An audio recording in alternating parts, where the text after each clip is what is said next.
Welcome to the Jboy Show, hosted by Jake Crain, the fastest growing sports show in the nation.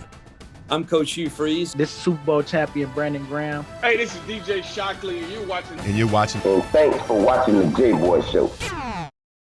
All right, hello everybody, and thank you for joining us on another edition of the Jboy Show. Whether you're watching us on YouTube, listening to us on Apple Podcasts, Spotify, like I said, I don't care if you're listening with a solo cup with a string attached to it. As long as you're here, we appreciate you. Got another phenomenal guest, the all-time sack leader in the ACC. I'm going to get to that. One of the best high school coaches that you're going to find in the country as well, and people and players. But first, I do got to give a shout out to our partners at betonline.ag. Head over to betonline.ag today and tell them Jboy sent you. But without further ado, I'm very excited to welcome a guy. I always like bringing in guys that played at a high level, that had success at a high level. And Coach Chris Slade from Pace Academy here in Atlanta, the all-time sack leader, like I said, in ACC at Virginia with 40, which is amazing in this day and time. And I want to get into that because they weren't spreading the ball out like crazy and dropping back and doing all that stuff as much.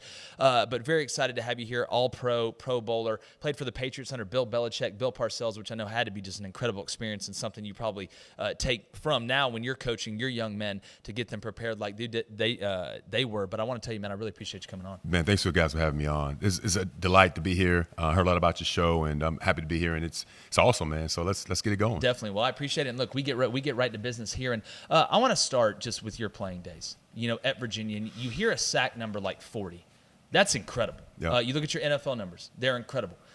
You were a guy that they'd put out there in the coin toss that they obviously trusted, but playing defensive line the way that you did. And I always say on this show, it starts and ends up front. I don't care what you run on the defensive line, offensive line. Who's ever winning that battle is probably going to win the game. Can you talk about what it means to play in those trenches and be there and the effect that has on the game if you can dominate the way that you did? Just to your point, I mean, the game is one up front. I mean, wins and losses are one up front. You got to be able to control the line of scrimmage, I think, on both sides of the ball in particular.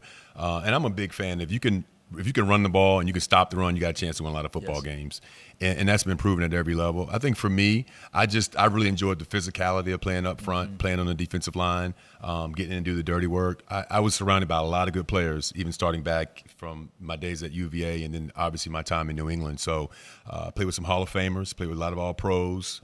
So that, for me, that was a tremendous honor. And then to be able to translate my knowledge of what I learned from Parcells and Bill Belichick and Al Groh, who's still one of my best friends to this day. He's been probably my number one mentor that I speak to constantly about just this football in general, particularly defensive line. There's a lot of terminology that I was able to pick up from playing for Parcells and playing for Belichick. And then if you watch Kirby and if you go listen to Kirby's practices and you kind of see the way he operates defensively, you'll see hints of Saban because of his relationship with Belichick, and then it stems all the way back to the godfather, if you will, Bill Parcells. So it's kind of like a little tree. And I just try to take a little bit from each coach and implement my own my personality a little bit to it, just in terms of even from scheduling and how to run practice and how to play certain defenses and how to coach certain players on the defensive line. Obviously in high school, I've had to scale down a little bit just because time and just ability-wise, but at the end of the day, it's still football. It's still D-line. It's still same principles. Yeah, and you talk about a coaching tree. That's a redwood if I've ever seen one coming out of there. And just the amount of players that have been molded under there that have turned into coaches and using that kind of blueprint. And you're exactly right. It did start with Bill Parcells and filter down. But I want to talk about, and I had Brandon Graham on here from the Eagles, a guy that's obviously had a ton of success in the NFL, similar to yourself. And I think nowadays, you hear defensive ends labeled, oh, well, he's just a pass rusher or he's just a run stopper. And, of course, you have your bucks or studs that are your stand-up guys in certain, defensive schemes, and you have guys that are strong side ends that you don't expect to be an elite pass rusher, but a guy that can really take on the guards, and whether you're spelling, boxing, whatever. Can you talk about what it means to be and I call it a dual threat defensive end, and those guys are the ones that are making the most money in the NFL that you don't have to take out on 3rd and 1 because they're going to run the ball right at him, even though he's a great pass rusher, because you know what they do with great pass rushers only, they run right at him. Can you talk about just, number one, are you worried that's kind of filtering out of the league a little bit, and just how important it is to have guys so you don't have to package everything? I think for me, in my own personal experience, when I came out of UVA, my first couple years, I was kind of an outside linebacker guy. We played in a 52. Yeah. And then my last 2 years, I moved to a true DN. I had my hand in the dirt, 4-3 guy, edge rusher. And so the big question for me coming out of college was I had to go to the Senior Bowl because it's like, okay, is he big enough to play DN every snap? Does he have enough experience to play outside linebacker? So for me, I was what you're talking about, that tweener guy. Yeah. can he play all 3 downs? So I had to go to the Senior Bowl and, prove that, hey, man, on 3rd down I can rush the passer, but also 1st and 2nd I can play in space, I can reroute, I can do all those little things. So nowadays, if you can find an individual or player that, like you said, they can play all 3 downs without coming out, it's an extra bonus. Obviously offenses have now become so sophisticated. They can find the weak link. They know when they spread out that the linebacker's got to reroute number 2, and now they got one. So they got a guy that can cover as well as rush the passer. It's just an extra bonus. So it's hard to find that mix because here's the end of the day, you want the guy that can protect the quarterback and you want the guy that can get to the quarterback. I mean, those 3 positions are so important on the football field. So for me, it is a big thing to be able to find someone that can do both phases. Yes. Rush the passer and play the run and drop in coverage. Yeah, without a doubt. I kind of liken it to a tight end that can block and go out there and run routes. You got some tight ends that are more pass catchers. You got some guys that are more inline guys that you feel good about on split zone and doing stuff like that can still run the slip. They're good in the red zone. And again, you always find the teams with the best guys on the edge, whether it's the tackle or whether it's the end or whether it's the tight end, tend to be the best teams that you're going to find. I think that's a great point. But I want to talk about this number, 40 sacks. I mean, and again, I know you're a humble guy, and you said you had great players around you. I understand that. But that's a ridiculous amount of sacks. And you talk about offenses that have changed and evolved. Nowadays you're throwing the ball more. And look, I know there's a lot of quick game. I know they're trying to get the ball out in the bat downs as good as an incomplete pass or sometimes even a sack, especially if it's on 3rd down. But, when you look now, do you go back and look at that number? Because, again, I mean, it's not like you barely have the sack record. I mean, it's pretty legitimate. When you look at it, and the way offenses are now, do you go back and say, man, it's in the days of we're going to run power and we're going to run counter and we're going to run insert and ISO and all this stuff? It's amazing that you're able to get that many, Coach. Yeah, well, everything nowadays, and some of the guys that play for me will tell you, Kyle will tell you this. One thing I always talked about was offenses are trying to create space, defense is trying to take space away. Exactly. And that's what it comes down to. And so rushing the passer for me was just part of it is, attitude, want to,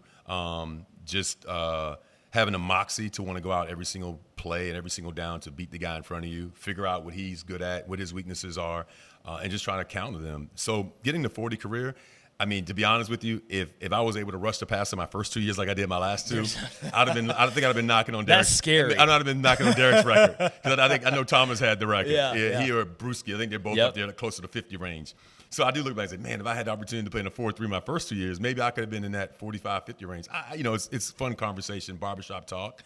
But the reality of it is, and I check every year. I'll be honest with you. I'm looking to see, okay, who has the most sacks? Let me look, because when Bo Ware was playing, I was like, oh, shit, he's close. He might get it. But Bo Ware left, and Peppers left. I'm like, good. You guys get out early. Woo! Yeah, see you. He's got like the 72 Dolphins team popping champagne. Exactly. I'm checking. Oh, he's at 36. All right, I'm leaving early. Cool. I still got it. That's fantastic. So, no doubt. I keep track. And it is an amazing feat. And here's the thing. We played Navy every year, so they didn't throw the ball. So that's really, you take that game out. So there was a few games where you kind of get in that zone. And no matter what they do, whether they slide the protection, whether they double you, triple you, chip you, you still getting there. So I had a couple 5-sack games, 3 of them actually, 2 or 3. Wow. Yeah, so you just kind of get in that zone, man, and they know it and you know it. And then when the quarterback starts lining up, he lines up under the guard instead of the center because they're trying to find you. That's happened a couple of times. We played Virginia Tech my junior year, and it got to the point where, like, I was just feeling it. Yeah. You just get in that zone, and we talked about guys like Derek Thomas, and you don't see anything, you don't hear anything.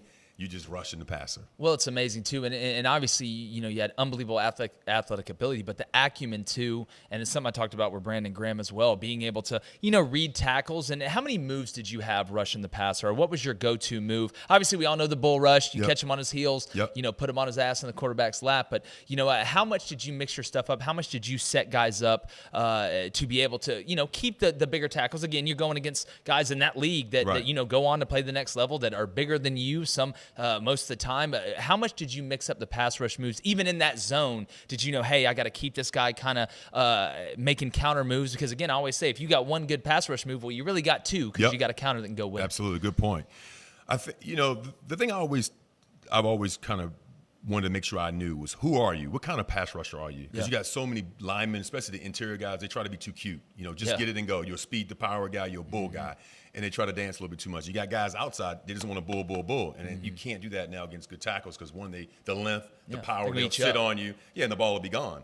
and they're grading out high, and you think you're doing something, but you're miles away from the quarterback.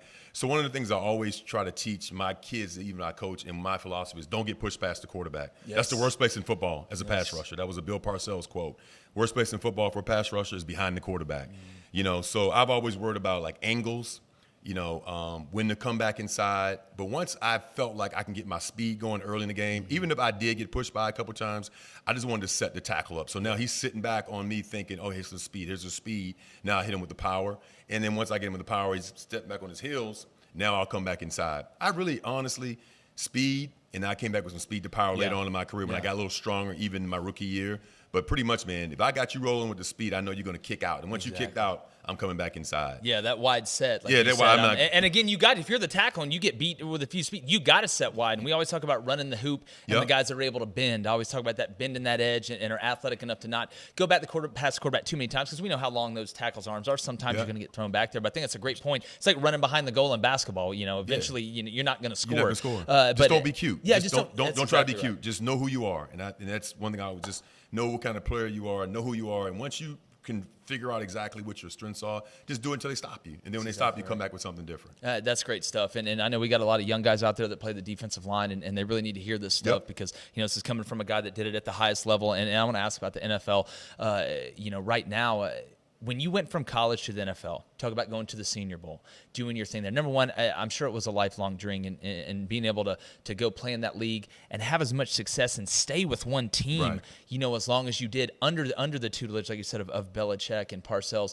Can you tell me and I ask quarterbacks this all the time, the jump from college to the NFL, how big that is, because I think people don't realize sometimes, number one, you are going into a league that is the best of the best. There is no higher level than the NFL. Can you talk about making that jump up front? And what was and I'm not saying you weren't confident or anything like that, was there an aha moment for you, whether it was at practice, whether it was in OTAs or anything like that, to where you said, okay, I know I belong here, but now I really know I belong here and I'm going to have success here? Because you did. The women lie, men lie, the numbers don't lie. Right. And I'd be remiss if I don't mention Pete Carroll, because he also coached in New England as well. That's right. So after Parcells, I had Pete Carroll, then Belichick. So I was very fortunate. So I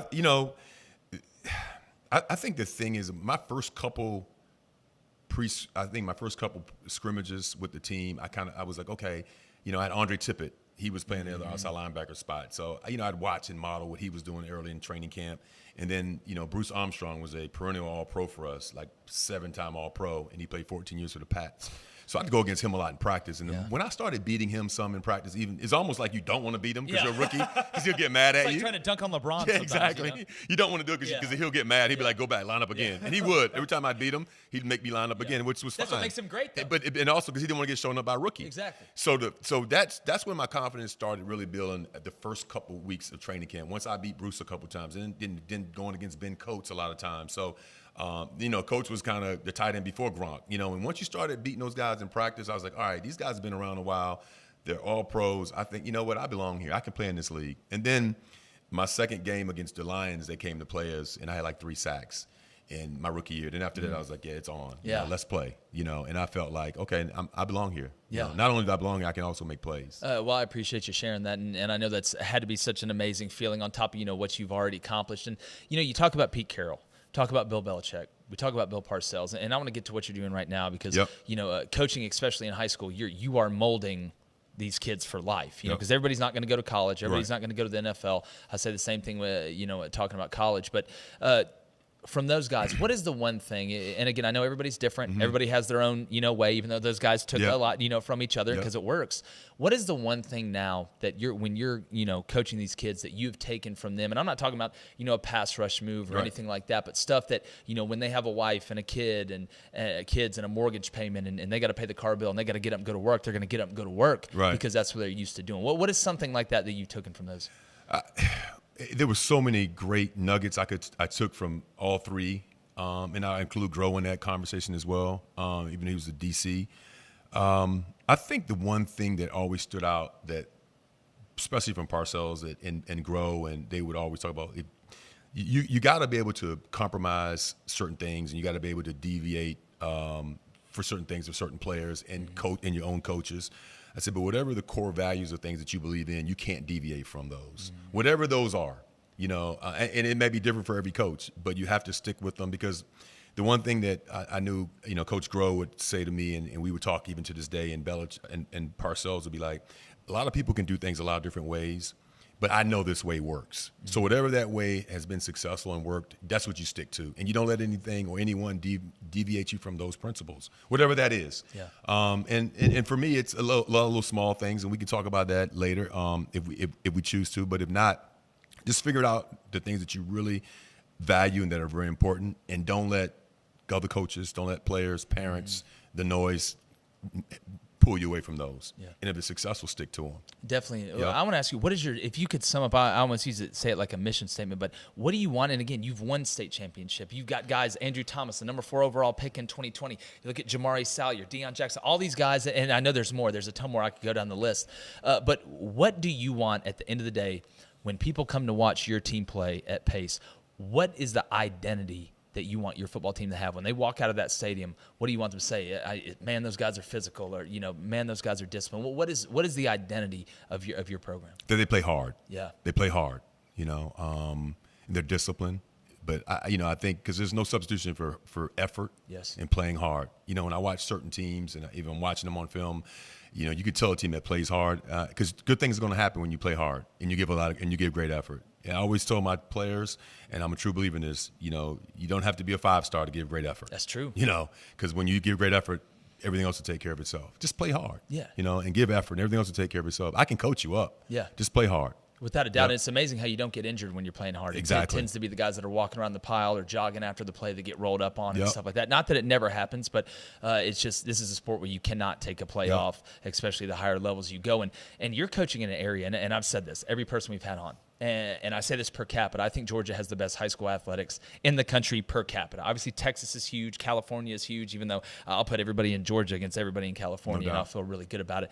Can you talk about just, number one, how competitive that league is that you play in, how competitive this state is, and the level of player? Because every week you're playing somebody Yep. that has at least a couple guys. Yep. And you look at the line of scrimmage, and we talked about that earlier. And, I always laugh. You see, especially in this 22 class, and you look at the 23 class, how deep the state of Georgia is. Can you just speak to the level and caliber of high school football in the state of Georgia? Because I don't think you're going to find it better anywhere else. No, and I grew up in Virginia, down in the 757, which is a pretty known area. Yes. And I got up, and I started coaching in Georgia. I was like, man, this is a different level here now. I mean, even with the pandemic, and I said, it's not an option. They're going to play high school football in Georgia. They're not canceling the season. That's true. I mean, it doesn't matter what happens. That's They're going to play true. football here. Yeah. And so everyone else is canceling, delaying it. We're playing. Yeah. And that just speaks to how intense, high school football is. It's a way of life. It's a way of life here. It's more, it's almost like it's more important than life or death. I mean, Yeah, it is. I mean, that's the truth. You're going to play football here in Georgia. High school football. And then we're not even talking down south. We'll get the whole Valdostas of the world in Lowndes County. That's a whole nother world. Yeah. But up here in Metro Atlanta, just the competitive nature of the players and the ability, and I've been all over the country and I've coached and been in a lot of different camps, but Georgia high school football, when you talk about the best players, there's no question that Georgia ranks up there with any other state in the country. Because the thing about the Georgia players is not only are they good players, but they're well coached. That's huge. And they're well coached, and they're well coached, and you can watch them on film, and you're like, man, I better bring my A game this week as from a coaching standpoint, because this team's ready to roll. And then in my region, you got Westminster, you got Lovett, we played Cedar Grove a lot. Then GAC. I can go on and on with the teams that we played that are very good and very well coached, and we've got a lot of good players. Without a doubt. And speaking of bringing your A game, if you want your kick game to be your A game, head over to ebay.com/sneakers today. They've got an unbelievable selection. Whatever you choose, whatever shoe you like, whatever you're looking for, they've got a team full of authenticators. They're going to check the box, logo, tongue, everything to the shoelaces, because you're not going to get something that you didn't order. They do an unbelievable job of it with an unbelievable selection. So head over to ebay.com/sneakers today and tell them Jboy sent you. But I want to get into some NFL stories, if you don't mind, for a second, because I know there's some, and I always talk about it. I love going behind the helmet of guys that played in the league and at a high level that you did. Is there a game, and I know you talk about the Lions game where you get 3 sacks, but is there a game or a moment that stands out to you that you go back on and either chuckle at because it was funny, or just how intense it was and how you guys came through? Because you played in a lot of big games and a lot of big moments. I'm sure you got a lot of memories. Is there one you could share with us in the audience? I think one of the most memorable games for me was when Parcells left the Patriots and went to the Jets. So his first year at the Jets, of course, when he leaves, he's leaving everything like everybody's like, yeah, it's the whole Parcells drama. Yeah. So he leaves and goes to the Jets. And so they're in our division. So we play them like the second or third game of the regular season. Pete's taking over our team. And I had some contract problems with Parcells, and it's with some before he left. Yeah. So I'm already pissed because he's gone. He's messing with my money. My contract's coming up. Pete comes in, re-signs me. So it's personal now with me and Parcells. At least I thought it was. Oh, yeah. I made it personal. Hey, tackling fuel. Yeah, baby. I made tackling fuel. I made it personal. And so they come to play New England in the second or third game of the year, and it's ESPN. Back then it was TNT. They played the Sunday night games, but now it's ESPN. So they just switched. And they bring their outfit, up to New England, and I had, I think, 3 sacks on them in Testaverde and a bunch of tackles for losses. Did you give a little extra Oh, I celebration mean, and after every sack, I would literally go over and stare at him. I love that. You're going to get me fired up on here. Exactly. Coach. I would literally go and stare at him after every sack, and he would just kind of look away. But he knew, and I knew exactly why I was doing it. And then the second time we played him, it's funny because he knows me so well. Yeah. And the second time we played him, they start spreading the ball out. Yeah, I bet. So he took me out the box. So I couldn't rush the pass anymore. But so it was a good counter move. And I know he gave Jumbo Elliott was a tackle at the time for the Jets. And so I know he gave Jumbo a really hard time. But it was a few games like that. But in terms of like my get back, that was my get back game. Oh yeah, that one just hits different. I can totally feel that.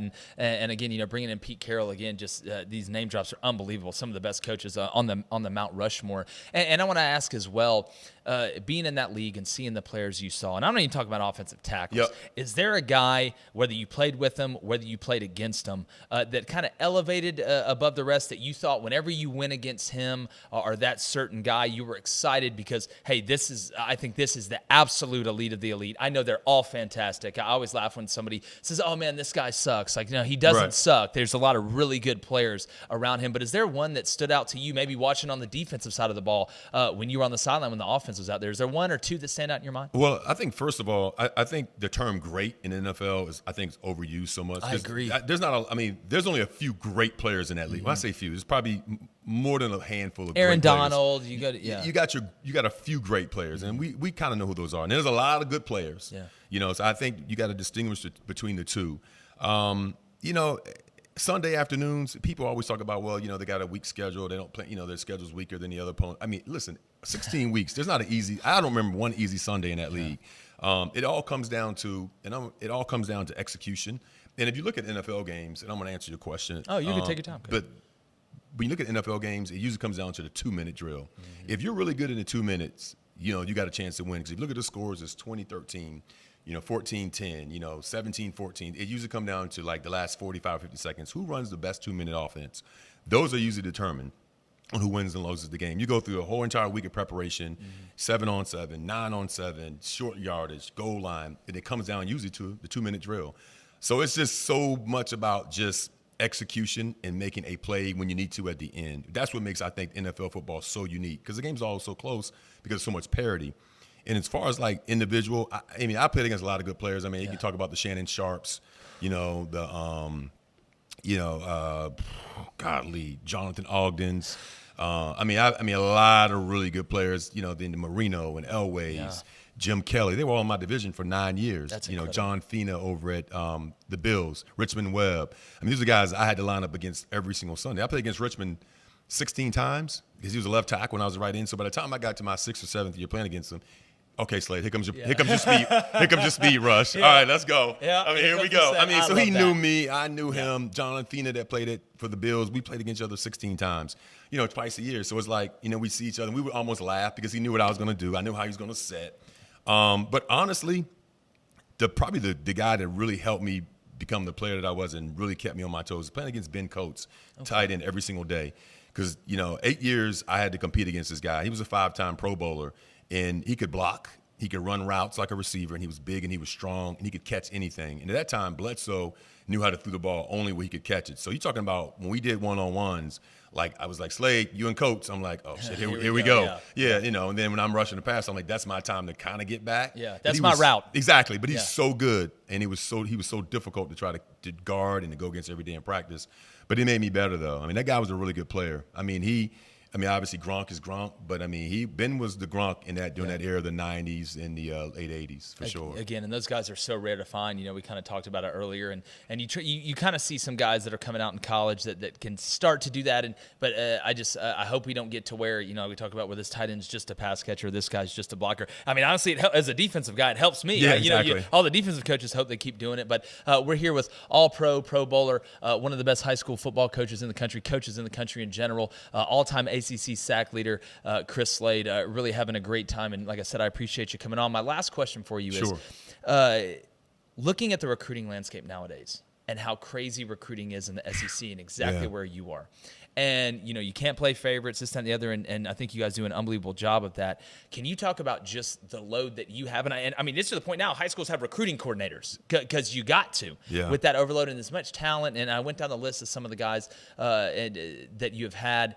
Just how crazy is it managing that, making sure that these kids are getting in front of the eyes they're supposed to be? You're putting them in front of the best, putting them in the best position to be able to have their education paid for. Number one, that's the most important part. But just how crazy is your office during the recruiting season? I know with the pandemic and everything, it's all been screwed up. But in a normal year, and I don't even want to use a normal year as a hypothetical because I hope we're having it this year. Just how much has it grown since you were coming out? It's just astronomical to me. It's even since I was coming out of high school in 2008.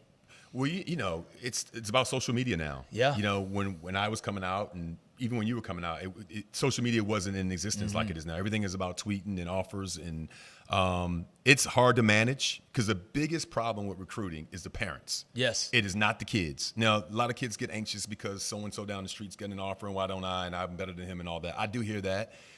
But at the end of the day, man, it's the parents. They're the biggest problem because they're on social media and looking at what other kids are doing more than their own child, and they get caught up in numbers and stars and rankings. And I can just go on and on about that whole entire situation. But that's the biggest difference in social media. But for us at Pace, the good thing about it is academically, I don't have to worry about kids qualifying, non-qualifiers, test scores, which is big. So when the schools come in academically, I know I can, hey, here's so-and-so's transcript, they're good to go. And for my state championship team, from the 2015 state championship team, we've had probably 20 to 25 kids play college football from that team. I mean, 4 of those guys will end up being NFL players. 2 are already in the NFL. Incredible. Then you got 2 that are probably coming up. Jamari and Dion will be next too. So just did a really good job. I got a great support system at the school. Kevin Johnson, my offensive line coach, Terrence Edwards, now my offensive coordinator. So we've got a lot of good people to put our players in position to be successful, to be prepared for the next level. I mean, one of your guys that works here, Kyle Orr. I mean, I'm not just saying Kyle was a guy who could have played in college. He had that type of ability, and he just chose not to. But he was a really good player. And we had a bunch of guys like that who just wanted to be really good high school players and just wanted to shut it down after that. Then we had our Andrew Thomases and our JT Thomas, who just committed to Notre Dame this past year. And we had another kid who's probably, the list goes on and on about our kids who have done well and been successful. Yeah, and again, you guys do a fantastic job. And it's impossible to do that job as one person, especially when you have the amount of guys that, like you said. But, Coach, this has been fantastic. I got to get you back on. Absolutely. I mean, it's great. It's real. It's genuine from a guy that did it. And I know our audience, regardless of who they root for or wherever they are, I know they appreciate it, especially the football junkies like me and yourself out there that love the game and care about the game and want to make sure the game is taken care of, even as we move on with this social media age and stuff like that. So I really do, from man to man, appreciate you coming on and sharing that with us. Thanks for having me. Anytime. Can I say one thing? Go ahead. Always. Go ahead. Go Pace, beat Love It. There we go. And again, hey, that's Coach Chris Slade right there, letting you know what's up. Thank you guys for joining us again. You're not going to find this content anywhere else. It's going to be informative. We're going to help you win the water cooler. Make sure you go to the jboyshow.com, copy one of these hoodies, hats, whatever. They're great price. I'm not going to overcharge. We're real people here, so we're especially in a pandemic year coming out of it. So go check us out, especially on our new YouTube channel. Go ahead and subscribe. It's been another edition of the Jboy Show with one of the best to do it, all-time ACC sack record leader, Coach Chris Slade. Like you said, go Pace. I'll throw that one out there. It's been another edition of the Jboy Show, and Jboy's going, gone. The Jboy Show is produced by David Cohn, Technical Director Dave Hammock, Creative Director David Culbertson, Audio Engineer Feyzan Shareef, Production Assistants Blaine Crain and Kyle Orr, Executive Producers Jake Crain, Vince Thompson, Steve Chamberlain, and David Cohn. Please subscribe to our YouTube channel and visit our website, thejboyshow.com, for updates regarding our newest apparel and merch designs. Win the water cooler with the Jboy Show.